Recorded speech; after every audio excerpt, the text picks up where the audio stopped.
So, very good afternoon, students. The topic for today's video lecture is Newton-Raphson method. And under Newton-Raphson method, ये जो method है, this method is also used for calculation of power flow equation. ये आप लोगों को पता है. और power flow की जो equations हमारे पास यहाँ पे रहती हैं, जो नॉन लीनियर इक्वेशंस होती हैं, वो हम यहाँ पे अप्रॉक्सीमेट करते हैं. टेलर सीरीज़ की मदद से उनको लीनियर बनाने की कोशिश करते हैं. देखो यहाँ पे लिखा भी है कि न्यूटन-राफसन मेथड क्या है, एक आइटरेटिव मेथड है. तो क्या करता है, अप्रॉक्सीमेट करता है. ठीक है, तो one thing for you is approximate, है ना. इस तरीके से टेलर सीरीज़ की मदद से हम इसको अप्रॉक्सीमेट करते हैं नॉन लीनियर इक्वेशंस को लीनियर बनाने की. तो ये सब हमने लास्ट क्लास में देखा था कि भाई अगर हमारे पास कुछ नॉन लीनियर इक्वेशंस हैं तो उनको हम लीनियर कैसे बना सकते हैं. तो उसमें हमें इनिशियल गैस पे जो वैल्यू है फंक्शन की वो लेनी पड़ेगी और साथ में उसके जो फैक्टर्स हैं उनको कंसिडर करना पड़ेगा. ठीक है, तो हम चल रहे थे कि भाई लोड फ्लो. तो finally we are studying load flow and load flow using Newton Raphson method. तो न्यूटन-राफसन मेथड जो है वो एक मोर प्रैक्टिकल और एफिशिएंट मेथड है फॉर लार्ज पावर सिस्टम्स. तो फर्स्ट थिंग जो आपको यहाँ पे रिमेंबर करनी है, जब भी लार्ज पावर सिस्टम्स की बात हो रही है तो बात हो रही है यहाँ पे किसकी, न्यूटन-राफसन मेथड की. ठीक है, इसकी जो मेन एडवांटेज है Newton-Raphson method large power systems में क्यों यूज़ किया जाता है, वो एडवांटेज ये है कि नंबर ऑफ इटरेशन जो यहाँ पे हमें चाहिए लेस नंबर ऑफ इटरेशंस में हम अपना सॉल्यूशन निकाल लेते हैं. ठीक है, ऑल्सो क्योंकि हर एक इटरेशन का जो कन्वर्जेंस रेट है वो फास्ट है. ठीक है, ये कन्वर्जेंस रेट क्या होता है अभी मैं बता दूंगा. सबसे पहली चीज़ कि पावर फ्लो की जो इक्वेशंस है, लोड फ्लो की इक्वेशंस, ये दो इक्वेशंस आपको ऑलरेडी आपने डिराइव करी है. ठीक है, तो ऑल्सो इन पोलर फॉर्म, है ना. पोलर फॉर्म में ही आप लोगों ने इसको फाइंड आउट किया था. इसमें एक इक्वेशन है पी आई के लिए और एक है क्यू आई के लिए. अब ये जो नॉन लीनियर अलजेब्रिक इक्वेशन है, इनको अगर हमें लीनियर इक्वेशंस बना करके मैट्रिक्स फॉर्मेट में सॉल्व करना है. ठीक है, तो आप कहते हैं ना लीनियर मैट्रिसेस, तो हम वही कर रहे हैं कि नॉन लीनियर इक्वेशंस को हम टेलर सीरीज से एक्सपैंड करके लीनियर बना रहे हैं और then we are using matrix method, क्योंकि matrix methods are very fast. ठीक है, तो जब भी मैट्रिक्स का यूज़ करेंगे हम सॉल्व करने के लिए, तो इसीलिए मैटलैब आप यूज़ करते हो, बिकॉज मैट्रिक्स लेबोरेटरी उसका नाम है. मैटलैब का फुल फॉर्म है मैट्रिक्स लेबोरेटरी, जिसमें आप मैट्रिक्स की मदद से जल्दी कैलकुलेशंस कर सकते हो. ठीक है, और लार्ज पावर सिस्टम्स होंगे तो बड़े बड़े यहाँ पे आपके पास मैट्रिसेस होंगी जिनको सॉल्व करना, मैनुअली सॉल्व करना इज़ डिफ़िकल्ट. ठीक है, इस तरीके से कुछ हमारे पास एक सॉल्यूशन आया था लोड फ्लो का, जिसको हमने लास्ट क्लास में डिराइव भी किया था. ठीक है, यहाँ पे एक इम्पॉर्टेंट चीज़ थी कि ये जो मैट्रिक्स है हमारे पास, इसके 4 पार्ट होते हैं. ठीक है, तो यहाँ पे जो आपको ये पावर दिख रही है, this is called as this called as mismatch. ठीक है, और ये वाली जो मैट्रिक्स है, ये बड़ी मैट्रिक्स जिसके अंदर 4 छोटे छोटे पार्ट्स हैं, ये है हमारी जैकोबियन मैट्रिक्स. ठीक है, और जो ये वेक्टर है इस तरफ, ये है हमारा करेक्शन वेक्टर.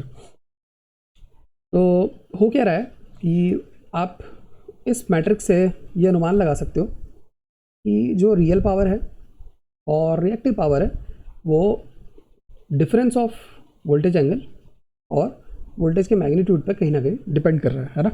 ये बात आपको इस मैट्रिक्स से समझ में आ रही होगी कि रियल पावर और रिएक्टिव पावर वोल्टेज के एंगल और वोल्टेज के मैग्नीट्यूड पे कहीं ना कहीं डिपेंड कर रहा है. ठीक है, तो अगर मैं इस मैट्रिक्स को जस्ट थोड़ा सा शॉर्ट में लिखना चाहूँ, तो जितनी भी मेरे पास बसेस होंगी पावर सिस्टम में, बस नंबर 2, बस नंबर 3, बस नंबर 4, ठीक है, तो सब पे रियल पावर कुछ ना कुछ होगी. तो ऐसी n बसेस पे कुछ रियल पावर होगी और कितनी रियल पावर का मिसमैच है वो हम यहाँ पे कैलकुलेट करते हैं. अकॉर्डिंगली यहाँ पे कुछ फैक्टर्स आएंगे इस मैट्रिक्स के अंदर, जिसको हमने लास्ट क्लास में देखा भी था. ठीक है, तो basically these are differential partial differential terms. ठीक है, इसको मैं आगे एक्सपैंड भी करूँगा जब हम प्रॉब्लम देखेंगे तो ये एक्सपेंशन कैसा होता है। फिलहाल आपको इसको ऐसे ध्यान में रखना है कि ये वाली जो मैट्रिक्स का ये जो फर्स्ट ऊपर वाला पार्ट है इसको हम बोलते हैं J1 मैट्रिक्स, ठीक है। और जेकोबियन का फर्स्ट पार्ट J1 जिसकी डायमेंशन n-1 है, बिकॉज यहाँ पे जो स्लैक बस है उसको कंसिडर नहीं किया गया है। तो यहाँ पे अगर n बसेस थी तो उसमें से एक बस हमने कंसिडर नहीं की है, इसलिए इसकी डायमेंशन क्या है n-1 मल्टीप्लाइड बाय n-1। और जो पावर है रियल पावर एट दिस बस उसका डिफ्रेंशिएट किया है हमने Δ2 और ऐसे ही अप टू Δn।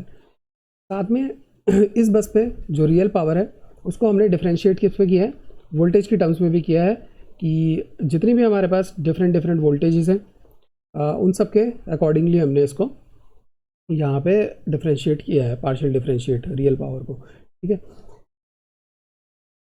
तो ये वाला पार्ट तो हो गया आपका। जो डेल डेल्टा आपको यहाँ पे टर्म दिखी, ये डेल डेल्टा वाली जो टर्म्स हैं ये आपकी टर्म जो डिफरेंशिएशन में आ रही है, पार्शियल डिफरेंशिएशन में आ रही है, ये फर्स्ट मैट्रिक्स, ठीक है, ये आपको देती है J1 first part and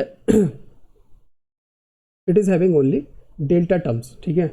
denominator में यहाँ पे आपको डेल्टा टर्म्स दिख रही होंगी और न्यूमरेटर में आपको यहाँ पे रियल पावर दिख रही होगी। अगर हम इस तरफ चलें, this matrix is called as आपकी J2 मैट्रिक्स। तो J2 जो मैट्रिक्स है ये मैट्रिक्स आपकी न्यूमरेटर में रियल पावर है, ठीक है, और डिनोमिनेटर में यहाँ पे आपके पास we are having magnitude of the voltage, ठीक है।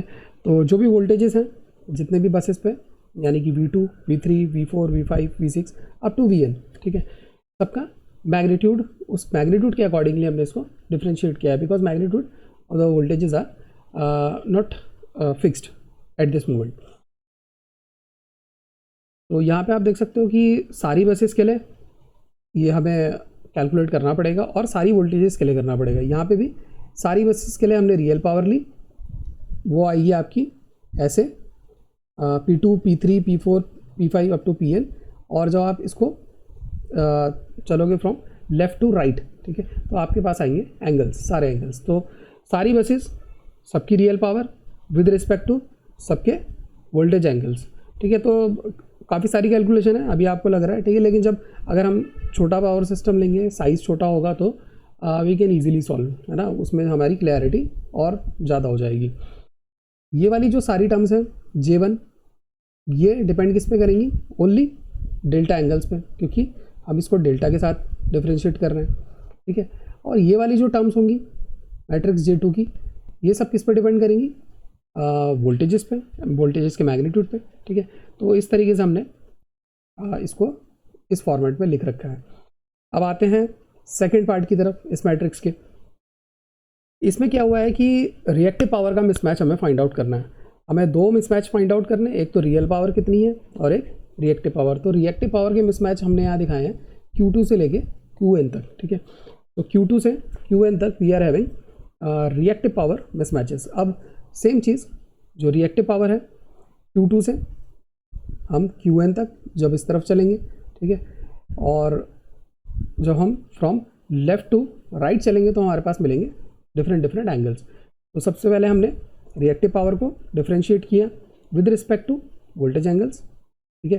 तो इसकी मल्टीप्लिकेशन किसके साथ होगी, इन वोल्टेज मिसमैचेस के साथ, ठीक है, वोल्टेज एंगल मिसमैचेस के साथ।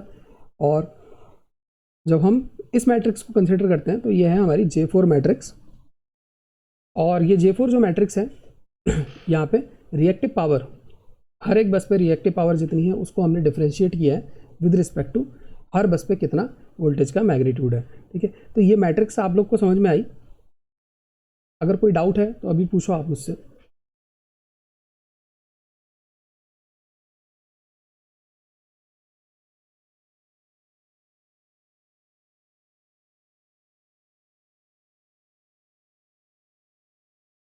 कोई डाउट है, Surabhi, Bhagwati, Mahesh? No sir. Okay. तो हम हमने यहाँ तक अभी तक लास्ट क्लास में और अभी तक यहाँ पे देख लिया है, ठीक है, कि this is called as matrix format for solving Newton Raphson method. इसी को हम जरा शॉर्ट में लिख लेते हैं। तो आप देख सकते हो कि यहाँ पे ऊपर वाली जो टर्म है ये कॉमन हमने इसको ऐसे दिखा दिया कि ये डेल्टा पी है, यानी कि रियल पावर के मिसमैचेस, ठीक है। और यहाँ पे ये जो सेकंड पार्ट है इसका रिएक्टिव पावर के मिसमैचेस, उसको हमने डिनोट कर दिया डेल्टा क्यू से। तो delta P and delta Q denotes the real and reactive power mismatches, ठीक है, एट ईच बस। उसके बाद ये जो मैट्रिक्स के 4 पार्ट हैं उसको हमने डिफाइन किया है J1 J2 J3 J4, ठीक है। और ये सब जेकोबियन मैट्रिक्स के पार्ट हैं। इन सब की डायमेंशन, ये जो J1 है, J2 है, J3 है, J4 है, इन सब की डायमेंशन क्या है, n-1 मल्टीप्लाइड बाय n-1, ठीक है। सबकी डायमेंशन क्या है, n-1 मल्टीप्लाइड बाय n-1 के बाद यहाँ पर जो आपके पास वेक्टर आएगा उसमें 2 चीज़ें आएंगी, एक तो वोल्टेज का एंगल और वोल्टेज का मैग्नीट्यूड। तो यहाँ पे आप देख सकते हो इन अ वेरी शॉर्ट, ठीक है, कि जो रियल पावर है वो आपकी डेल डेल्टा और magnitude of voltage and angle of the voltage पे डिपेंड करती है, और जो रिएक्टिव पावर है वो भी आपकी डेल डेल्टा यानी कि एंगल ऑफ वोल्टेज और मैग्नीट्यूड ऑफ वोल्टेज पे डिपेंड कर रही है। But this is not true, ठीक है। अब हम जाएंगे कि what is that actual condition. This is हम इसको अब और सिंप्लीफाई करने वाले हैं, ठीक है। और जब हम न्यूटन राफ्सन मेथड को और सिंप्लीफाई करते हैं तो हमें मिलता है डीकपल्ड लोड फ्लो मेथड, ठीक है। तो न्यूटन राफ्सन मेथड के अंदर ही there is the method called as decoupled load flow. अगर आपके पास यहाँ पर इस सिस्टम में, ठीक है, जो प्रीवियसली हम डिस्कस कर रहे हैं उसके अंदर कोई भी जनरेटर बस नहीं है, ठीक है, क्या कि कोई भी जनरेटर बस अगर आपके पास यहाँ पे नहीं है तो उस दौरान आपको इसको एज इट इज़ जैसा दिख रहा है वैसा ही सॉल्व करना पड़ेगा। अगर आपके पास सिर्फ लोड बसेस हैं और एक स्लैक बस है सिस्टम में तो आपको ये सारे पार्ट निकालने पड़ेंगे, J1 J2 J3 J4, and then you have to solve for each and everything. अगर अब ऐसा है कि हमारा जो पावर सिस्टम है उसके अंदर सारी लोड बस तो नहीं होंगी, ठीक है। उसके अंदर अगर हम प्रैक्टिकल सिचुएशन की बात करें तो उसके अंदर जनरेटर बस भी होगी, ठीक है। तो अगर जनरेटर बस होगी तो जनरेटर बस सिस्टम में क्या करती है, ठीक है, और जनरेटर बस के होने से क्या फ़र्क पड़ता है इस मैट्रिक्स पे, वो हम डिस्कस करेंगे अभी। यहाँ पे एक लाइन लिखी है, ये जो ट्रांसमिशन लाइन्स होती हैं इन द पावर सिस्टम, है ना, ये ट्रांसमिशन लाइन किसकी बात कर रहे हैं, जो टावर्स जा रहे हैं आपके बड़े बड़े, है ना, जो ट्रांसमिशन लाइन है, जैसे कि आपके कॉलेज के अंदर से भी 220 kV की ट्रांसमिशन लाइन जाती है। वो जो ट्रांसमिशन लाइन है उस ट्रांसमिशन लाइन का x/r रेशियो हाई होता है, यानी कि उसका r/x रेशियो लो होता है, ठीक है। इस लो r/x रेशियो से आप क्या समझते हो, can anybody tell?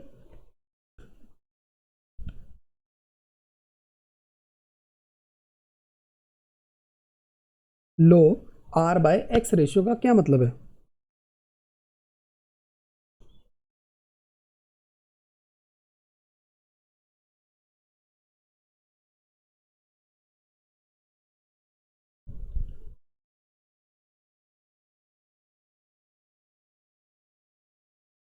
Bhagwati,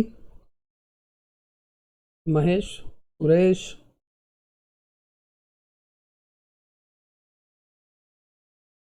sir reactance and resistance का रेशियो। हाँ, वो तो सही बात है कि रिएक्टेंस और रेजिस्टेंस का रेशियो है ना। देखो यहाँ पे लिखा है कि यहाँ पे दिख रहा है ना, लो r/x रेशियो। तो अगर r/x का रेशियो लो है तो इसका क्या मतलब है?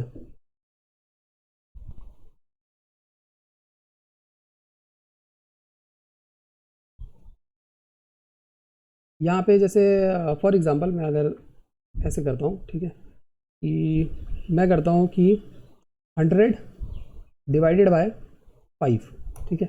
आंसर क्या आएगा? 100 डिवाइडेड बाय 5, आपका आंसर आएगा 20, ठीक है। हाँ तो बोलो। Yes sir. 100, yes sir. तो 100 का मतलब हो गया r, है ना, और 5 का मतलब क्या हो गया आपका x, ठीक है। अभी तो ये बात थी कि जब R था 100 और X था 5, ठीक है, सिंपल। अब मैं लिखता हूँ यहाँ पे कि 5 डिवाइडेड बाय 100, कौन सा रेशियो कम है? ये वाला, ऑब्वियसली, ठीक है, Yes. क्योंकि इसमें R की वैल्यू क्या है, कम हो गई। R कितना हो गया 5 और X कितना हो गया 100। तो अब कुछ समझ में आ रहा है? मैं ये कह रहा हूँ कि जो ट्रांसमिशन लाइन होती है ना पावर सिस्टम में, हमारी जो टावर्स पे हमारी ओवरहेड ट्रांसमिशन लाइन लगी है, उनकी रेजिस्टेंस बहुत कम होती है, ठीक है। उनकी रेजिस्टेंस उनके रिएक्टेंस के मुकाबले बहुत कम होती है। वो डिफाइन करता है हमारा लो R/X रेशियो, ठीक है। जब ऐसी कंडीशन होती है पावर सिस्टम में कि जो ट्रांसमिशन लाइन है उनकी रेजिस्टेंस बहुत कम है, तो होगा क्या कि जो वोल्टेज होगी वो जो भी हमारी पास यहाँ पे आप कह सकते हो कि जो रियल पावर होगी, ठीक है, उसमें लॉसेस कम होंगे, ठीक है। अगर हमारे पास रेजिस्टेंस सिस्टम में कम होती है तो रियल पावर लॉसेस कम होते हैं, ऑब्वियसली। वही चीज़ यहाँ पे भी लिखी है कि transmission lines in the power system are having low R/X ratio, जिसकी वजह से जो रियल पावर का मिसमैच होगा वो लेस सेंसिटिव होगा तो चेंज इन वोल्टेज मैग्नीट्यूड, ठीक है। तो due to change in voltage magnitude, क्योंकि वोल्टेज फ्रीक्वेंटली चेंज नहीं होगी बिकॉज रेजिस्टेंस बहुत ज़्यादा कम है, ठीक है, तो वोल्टेज ड्रॉप सिस्टम में कम होगा। और जो भी वोल्टेज ड्रॉप होगा यहाँ पे वो उसकी वजह से जो रियल पावर होगी वो लेस सेंसिटिव होगी टुवर्ड्स वोल्टेज मैग्नीट्यूड। तो आप ऊपर वाली ये जो मैट्रिक्स है यहाँ पे समझ सकते हो कि जो रियल पावर का जो आप मल्टीप्लिकेशन देख रहे हो कि J1 multiplied by delta del delta and J2 multiplied by delta V, तो आप कह सकते हो कि अगर हमारा जो डेल्टा P है वो delta del of magnitude of the voltage, यानी कि मैग्नीट्यूड ऑफ द वोल्टेज पर डिपेंड नहीं कर रहा है, तो हम कह सकते हैं कि ये जो J2 मैट्रिक्स है ये ज़ीरो हो सकती है, ठीक है।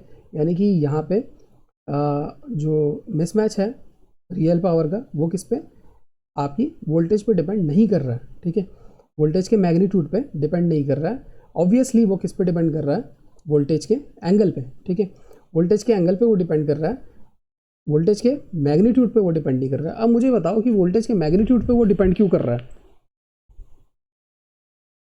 सॉरी, वोल्टेज के एंगल पे क्यों डिपेंड कर रहा है वो?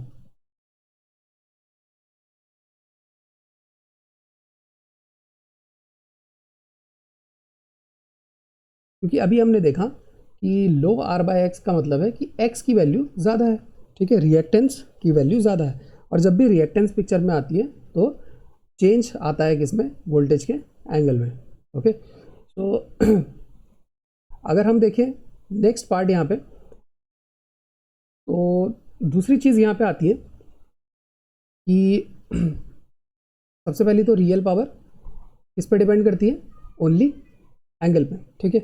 तो आप बता सकते हो कि रियल पावर किस पे डिपेंड करती है पावर सिस्टम में, ओनली एंगल ऑफ वोल्टेज पे, और वोल्टेज के मैग्नीट्यूड पे डिपेंड नहीं करती है, ठीक है, because of low R/X ratio. दूसरी चीज़ यहाँ पे आती है रिएक्टिव पावर को लेकर के, ठीक है। रिएक्टिव पावर जो है उसका जो मिसमैच है, ठीक है, it is less sensitive to the change in angle.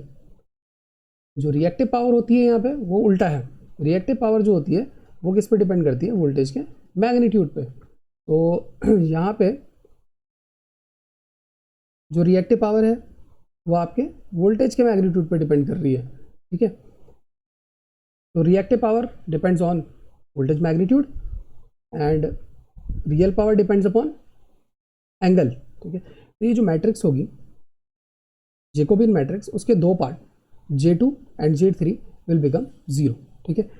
समझ में आया कि ये J2 एंड J3 ज़ीरो क्यों हुए? क्योंकि यहाँ पर जो भी डिफरेंशिएशन है आप देख सकते हो कि रियल पावर को डिफरेंशिएट किया गया विद रिस्पेक्ट टू वोल्टेज। तो इफ़ इट इज़ नेग्लिजिबल तो हम इसको कंसिडर नहीं कर रहे हैं, ठीक है। तो ये क्या है, कंसिडरेशन पार्ट है। However there will be some practical values, but ये बहुत नेग्लिजिबल होंगी, ऑलमोस्ट इक्वल टू ज़ीरो, तो इसलिए हमने इस पूरी मैट्रिक्स को ज़ीरो कर दिया यहाँ पे J2 को।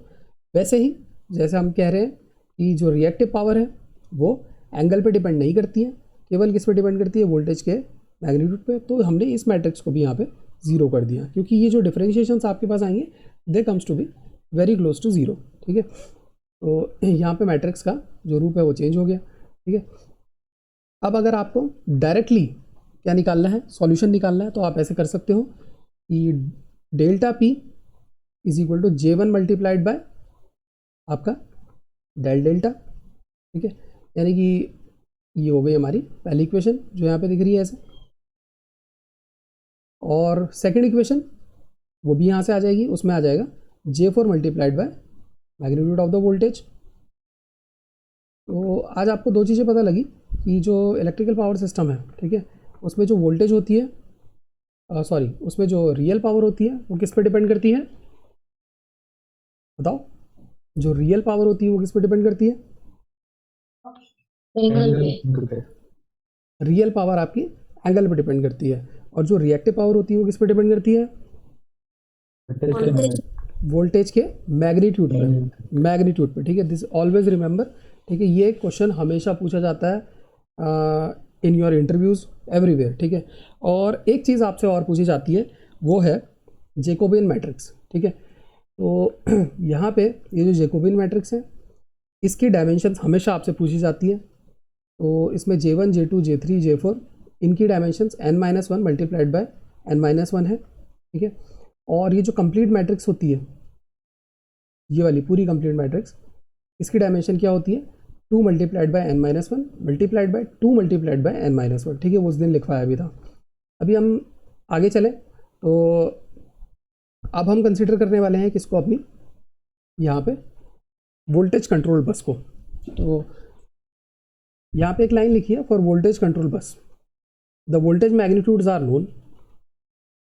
आपको पता है कि जो भी वोल्टेज कंट्रोल बस होगी उसका वोल्टेज मैग्नीट्यूड नोन होगा, जैसे मैंने क्वेश्चन में भी दिया था, थर्ड क्वेश्चन में, कि भाई उसका वोल्टेज मैग्नीट्यूड हमने फिक्स कर रखा है।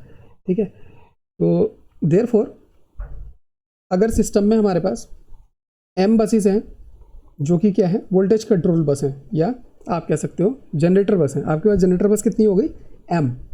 टोटल बस कितनी है, n में से एक बस जो है जब हम हटा देते हैं, ठीक है, तो वो होती है स्लैक बस जो हम हटा रहे हैं। ठीक है, अब यहाँ पे देखो आप, ये जो J1 मैट्रिक्स है, यहाँ पे ये J1 मैट्रिक्स है, ये तो आपकी एज इट इज़ रहेगी।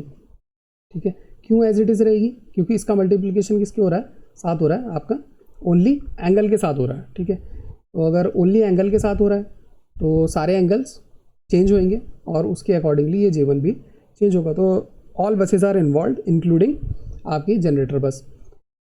Now when it comes to reactive power, ठीक है, जब हम रिएक्टिव पावर की बात कर रहे हैं तो रिएक्टिव पावर का मल्टीप्लिकेशन हो रहा है ओनली J4 मैट्रिक्स से और यहाँ पे मैग्नीट्यूड ऑफ द वोल्टेज से। कुछ मैग्नीट्यूड्स क्या है, फिक्स कर दिया आपने, कुछ मैग्नीट्यूड्स क्या कर दिया आपने, फिक्स कर दिए। तो वो यहाँ पे जो डेल्टा मान लेते हैं कि थर्ड जो बस है, या अभी आप ये मान लो कि जो आपकी सेकेंड बस है वो जनरेटर बस हो गई। ठीक है, तो ये जो डेल्टा और difference of voltage magnitude at second bus, वो क्या हो जाएगा, ज़ीरो। तो ये वाला पार्ट तो आपका ज़ीरो हो गया, यानी कि आपका यहाँ से ये वाला जो एलिमेंट है वो हट जाएगा। ठीक है, डायरेक्टली जो इसका मल्टीप्लिकेशन होगा यहाँ पे किसी एलिमेंट के साथ, वो यहाँ से हट जाएगा।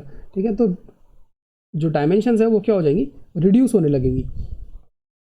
अगर आपके पास ऐसी m बसेस हैं सिस्टम में, तो जो J4 मैट्रिक्स है, ये वाली मैट्रिक्स यहाँ पे जो J4 लिखा है, इस J4 की जो डायमेंशंस हैं वो रिड्यूस हो जाएंगे, और वो रिड्यूस कैसे हो जाएंगे, ऐसे। ठीक है, तो जो J4 मैट्रिक्स है उसकी जो डायमेंशंस होगी अब वो क्या हो जाएगी, n-1 तो ऑलरेडी था क्योंकि स्लैक बस की एक, उसमें से और एक m- कर दिया गया है, और m क्या है, number of, total number of voltage controlled buses या जनरेटर बसेस। ठीक है, तो आपको यहाँ पे डायमेंशंस पता लग गई है किसकी, J1 की और J4 की। J1 की डायमेंशंस n-1 इंटू n-1 और J4 की डायमेंशन n-1 माइनस m।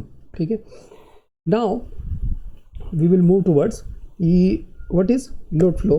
ठीक है, इन द सिस्टम। अब आपको करना क्या है, ओनली J1 और J4 कैलकुलेट करने हैं, और उसको इस तरीके से मल्टीप्लाई करके आपको सॉल्यूशन फाइंड आउट करना है। लेकिन उसके लिए क्या है, we are having our equations, ठीक है। तो इन आवर इक्वेशंस ये हमारे पास दो इक्वेशंस थी, पी आई और क्यू आई के लिए। तो ये आपका पी आई है कंप्लीट, ठीक है। इस पी आई में जब आप डिफरेंशिएट करोगे इसको विद रिस्पेक्ट टू आपका एंगल, तो यहाँ पे डेल्टा आई के रिस्पेक्ट में भी करोगे, ठीक है, डेल्टा के रिस्पेक्ट में भी करोगे। लेकिन जो एलिमेंट्स होंगे, अगर आप उन एलिमेंट्स को देखो तो यहाँ पे ऐसा लिखा है कि जो J1 मैट्रिक्स है उसके जो डायगोनल एलिमेंट्स होंगे, उसके डायगोनल एलिमेंट्स, यानी कि ये जो J1 मैट्रिक्स है, ये वाली मैट्रिक्स, इसके डायगोनल एलिमेंट्स ये वाले हैं। इसमें आप देख सकते हो कि रियल पावर, जिस बस के लिए रियल पावर ले रहे हैं उसका एंगल ले रहे हैं, ठीक है। जैसे कि आप देख सकते हो कि differentiation of P N divided by delta N. तो डेल्टा जो एंगल है बस पे वोल्टेज, जो बस एंगल है वो कौन सी बस है, वही बस है जिसके लिए रिएक्टिव पावर की कैलकुलेशन हो रही है, ठीक है। तो जब आप डायगोनल एलिमेंट्स की कैलकुलेशन करोगे तो यहाँ पे k is not equal to 1 एक कंडीशन आएगी जो कि थोड़ी सी इंपॉर्टेंट कंडीशन है, ठीक है। बाकी ये क्या है, डिफरेंशिएट कर दिया गया इक्वेशन को। तो पी आई जो आपके पास इक्वेशन थी, पी आई इक्वेशन कहाँ है, ये पी आई इक्वेशन है। इसको आप डिफरेंशिएट करो किसके रिस्पेक्ट में, डेल्टा के रिस्पेक्ट में, ठीक है। अगर आप इसको डेल्टा के रिस्पेक्ट में डिफरेंशिएट करते हो, पार्शियल डिफरेंशिएशन है, ठीक है, तो ये तो सब कॉन्स्टेंट्स हैं, बाहर आ जाएंगे, ठीक है, या सम के साथ ये आ जाएंगे, ठीक है। ये जो कॉस होगा वो क्या हो जाएगा, साइन, ठीक है, और differentiation of cos is negative sine. और जब आप इसको डेल्टा आई के रिस्पेक्ट में कर रहे हो, यानी कि delta P I divided by del delta I, ठीक है। डिफरेंशिएशन क्या है, delta P I divided by del delta I, तो -1 आपका बाहर आ जाएगा, ठीक है। तो साइन के साथ एक बार तो ये वाली टर्म आ जाएगी और -1 आपका बाहर आ जाएगा। तो जब डिफरेंशिएशन करोगे तो आपको इस तरीके की इक्वेशन मिलेगी, ठीक है। जब आप मैं ये कह रहा हूँ कि k is not equal to I, अगर यहाँ पे k i के बराबर हो गया तो ये दोनों तो कट जाएंगे, यहाँ पे बचेगा साइन थीटा, और फिर उसके बाद हम इसको इसके रिस्पेक्ट में डिफरेंशिएट नहीं कर सकते हैं। डेल डेल्टा आई के रिस्पेक्ट में डिफरेंशिएट कैसे करेंगे जब ये 0 हो जाएंगे, है ना। अगर k is equal to k not equal to I only, तब ये इक्वेशन वर्क करेगी, ठीक है। अगर k is equal to I हो गया देन यहाँ पे ये कैलकुलेशन नहीं हो पाएगी।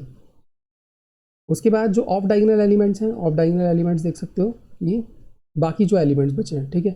तो यहाँ पे डिफरेंट बसेस होंगी, उन पर रियल पावर होगी और डिफरेंट एंगल्स होंगे, ठीक है। तो उसकी कैलकुलेशन जब आप करोगे विल गेट इक्वेशन इस तरीके से, ठीक है।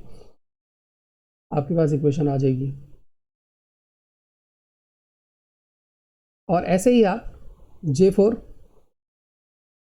जो हमारे पास यहाँ पे जो J4 मैट्रिक्स है ये है रिएक्टिव पावर को लेके, और रिएक्टिव पावर का डिफरेंशिएशन किसके रिस्पेक्ट में हो रहा है, आपका वोल्टेज मैग्नीट्यूड के रिस्पेक्ट में। तो रिएक्टिव पावर की इक्वेशन क्या है, ये वाली इक्वेशन, ठीक है। तो अगर मेरे को निकालने हैं अपने एलिमेंट्स, डायगोनल एलिमेंट्स, तो डेल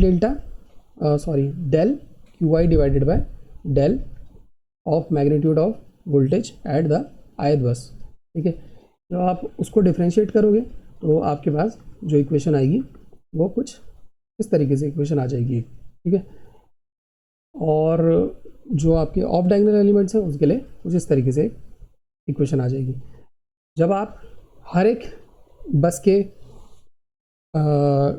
के लिए ये कैलकुलेट करोगे then you will get all the elements of this matrix, ठीक है। इस मैट्रिक्स के तब आपको सारे एलिमेंट्स मिलेंगे और इस मैट्रिक्स के भी तब।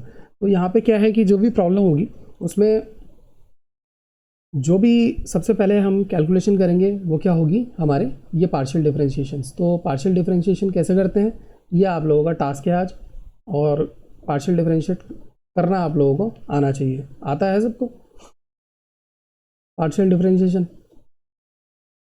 Yes sir.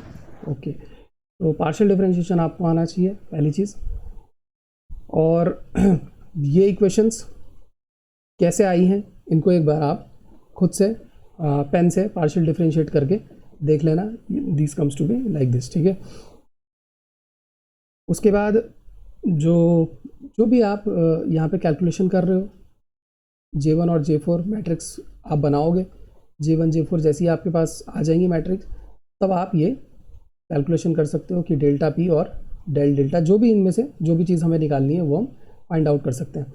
तो सबसे पहले जैसे यहाँ पे था, हमारे पास क्वेश्चन था कि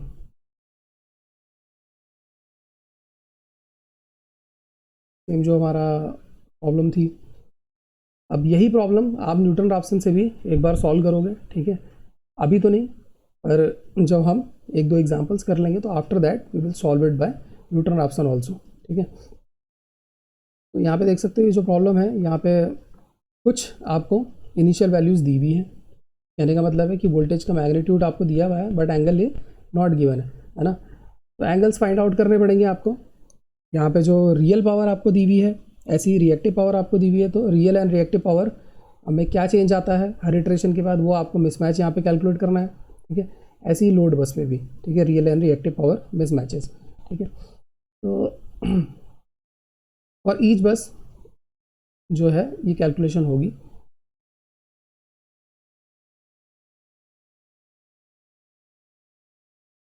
यहाँ पे एक फॉर्मूला सा दिया हुआ है, ये फॉर्मूला बताता है कि एक तो शेड्यूल्ड जो वैल्यू है पीआई की, रियल पावर की, आपको जो क्वेश्चन में दी है, ठीक है, और एक वैल्यू जो आपके पास कैलकुलेट होके आई है, ठीक है, उसको माइनस करने के बाद, इन दोनों को माइनस करने के बाद आपके पास क्या आता है, डेल्टा पीआई, ठीक है। तो अगर आपके पास डेल्टा पीआई आ गया तो आप इन दोनों में से कोई भी एक वैल्यू निकाल सकते हो, यानी कि what will be the schedule आप ये निकाल सकते हो, और what will be the calculated ये भी निकाल सकते हो, ठीक है। इसी तरीके से क्यू आई के लिए भी ये हम कर सकते हैं, ठीक है। और जो नए एस्टिमेट्स होंगे हमारे किसके लिए, वोल्टेज बसेस के लिए और एंगल के लिए, वो क्या हो जाएगा अगर हमारे पास रियल पावर और रिएक्टिव पावर पहले से क्वेश्चन में पता है तो हम इन दोनों को भी यहाँ पे फाइंड आउट कर सकते हैं कि भाई what is the voltage angle and what is the voltage magnitude. तो कितना चेंज आएगा एंगल में, कितना मैग्नीट्यूड में चेंज आएगा, वो हम यहाँ पे कैलकुलेट कर सकते हैं, ठीक है। यहाँ पे डिकपल्ड लोड फ्लो के लिए एल्गोरिदम दी हुई है, ठीक है। सबसे पहले हम in a very quick and short हम इसको देख लेते हैं और नेक्स्ट क्लास में हम प्रॉब्लम सॉल्व करेंगे डायरेक्टली, ठीक है। यहाँ पे सबसे पहले सिस्टम का डेटा आपको रीड करना है, जो भी क्वेश्चन आपको गिवन है। आपको सॉल्यूशन करते वक्त वाई बस निकालनी है क्योंकि रियल पावर और रिएक्टिव पावर की इक्वेशन पे वाई बस के कंपोनेंट्स आ रहे हैं, ठीक है। अगेन वाई बस फाइंड आउट आपको करनी है। फिर लोड बस पे real power and reactive power specify होती है, जैसे क्वेश्चन हमारा जो क्वेश्चन है उसमें भी स्पेसिफाइड है, ये स्पेसिफाइड वैल्यूज़ हैं 0.6 megawatt and 0.25 megawatt. Voltage magnitudes, phase angle जो आप सेट करते हो स्लैक बस पे, आइदर गिवन और आप सेट कर सकते हो उसको वी आई और डेल्टा आई के रूप में 1 एंगल 0, ठीक है। अगर आपको कुछ गिवन नहीं है कहीं पे भी तो आप फ्लैट स्टार्ट इस तरीके से कर सकते हो, ठीक है। नाउ अगर हमारे पास सिस्टम में वोल्टेज कंट्रोल बस है या फिर हमारे पास क्या है जनरेटर बस है, तो उसके लिए हमें वोल्टेज का मैग्नीट्यूड गिवन होता है और पी आई शेड्यूल्ड जो भी रियल पावर है वो गिवन होती है, ठीक है। तो हमारे क्वेश्चन में जैसे देख सकते हो कि अगेन इस क्वेश्चन में अगर यहाँ पे हमें वोल्टेज कंट्रोल बस दी थी तो V2 का मैग्नीट्यूड गिवन था और हमें यहाँ पे जनरेशन गिवन थी रियल पावर, ठीक है, रियल पावर मेगावाट में। रिएक्टिव पावर आपको कैलकुलेट करनी पड़ेगी, ठीक है। तो फेज एंगल आप इनिशियल गैस 0 लेके चलोगे, ठीक है। तो जो भी हम सॉल्यूशन करेंगे उसमें यहाँ पे जो एंगल्स हैं वो 0 0 लेके चलेंगे और फिर उसके बाद क्या चेंज आता है वो हम बाद में फाइंड आउट करेंगे, ठीक है।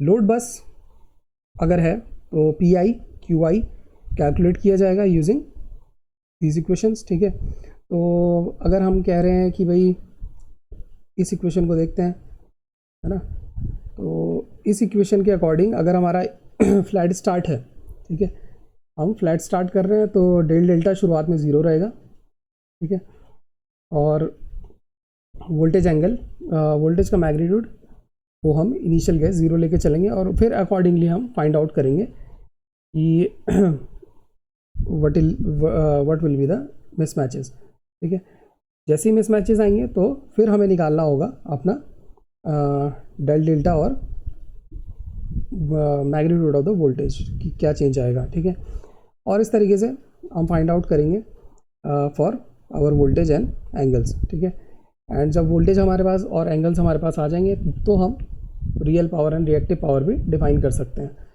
जो भी मिसमैच होगा रिएक्टिव पावर और रियल पावर का, it should be less than some fixed value, tolerance value, कि भाई ये इस लिमिट के अंदर आना चाहिए। ठीक है, तो कुछ 10 स्टेप्स हैं यहाँ पे। ठीक है, दिस इज़ फॉर कंप्यूटर्स, है ना, but when we solve the problem we will easily see, ठीक है, कि हाउ दिस सॉल्यूशन वर्क। ठीक है, तो आई होप कि यहाँ पे जो कॉन्सेप्ट है वो समझ में आ गए होंगे। अगर किसी को कोई डाउट है तो आप पूछ सकते हो मेरे से अभी।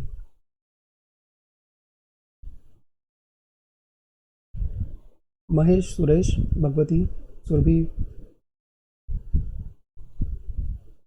No sir.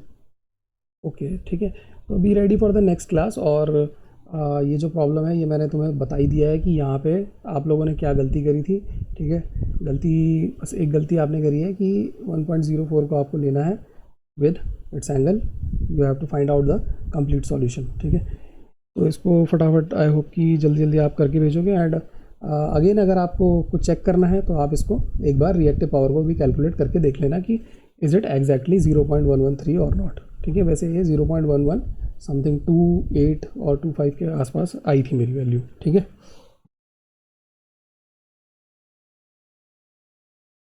Okay sir. Okay.